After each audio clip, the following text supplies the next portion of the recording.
आज की press conference हमने ली वाटर ग्रिस जो 2013 में कांग्रेस पार्टी के वक्त ठेका दिया गया था, उसमें बहुत बड़ी बदनवानी मुसलसल हो रही थी और शहर में साफ़ सफाई का निज़ाम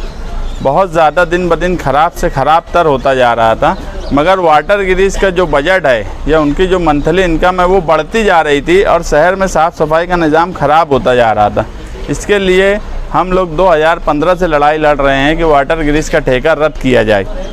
इसके लिए हमने मरण बरत भी किया और 2018 में बुलंद इकबाल के लेटर पे उसकी इंक्वायरी शुरू हुई और इंक्वायरी मार्च 2019 में जब आई तो उसमें ये क्लियर था कि वाटर ग्रिस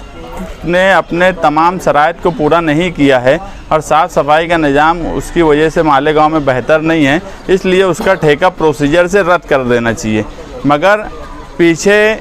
2013 से लेके अभी तक कई कमिश्नर आए मगर ठेका रद्द करने की तरफ कोई नहीं गया। दीपक कासार साहब ने उस ठेके को रद्द करने का आदेश निकाला, इसलिए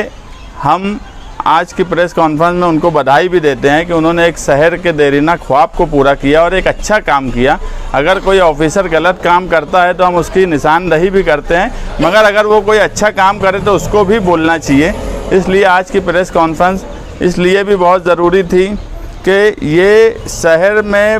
वाटर ग्रिस बदनवानी का सिंबल हो गया था, क्योंकि दूसरे जो काम काज है वो एक मर्तबा होते हैं, ये मुसलसल बदनवानी का सिलसिला 7 साल से चल रहा था। 77 से 80 लाख रुपया महीने का उसको कारपोरेशन की तरफ से दिया जाता था और शहर में सफाई का निज़ाम कैसा है ये पूरा शहर जानता। तो आज जो कमिश्नर ने किया वो एक अच्छा काम किया और अगर वो कोई गलत काम करते हैं तो हम उसकी भी निशानदेही करते हैं। और वाटर ग्रिस का जो ठेका है वो रद्द होना इस शहर के लिए एक बेहतर काम है और आगे जो है हम कारपोरेशन से यही उम्मीद करते हैं कि कारपोरेशन खुद अपने तौर पे उठाए या नया ठेकेदार बनाए, मगर निज़ाम साफ़ सफाई का वो बेहतर होना चाहिए। शहर में इतनी साफ़ सफाई यानी वाटर ग्रिस के वक्त जितना चिल्ला पुकार शहर में साफ़ सफाई को लेकर हुआ, इससे पहले प्रभाग के ठेके निकले, इससे पहले कारपोरेशन ने खुद उठाने का काम काज किया, मगर इतनी आवाज़ें नहीं उठती थी जितनी इन 5 सालों में 7 सालों में उठी। तो कहीं ना कहीं इसका निज़ाम ख़राब था, ये पूरा शहर जानता है और ये पूरे शहर की एक ख्वाहिश थी कि उसका ठेका रद्द होना चाहिए, जिस पे कमिश्नर ने आज अमल बजावनी कर दी।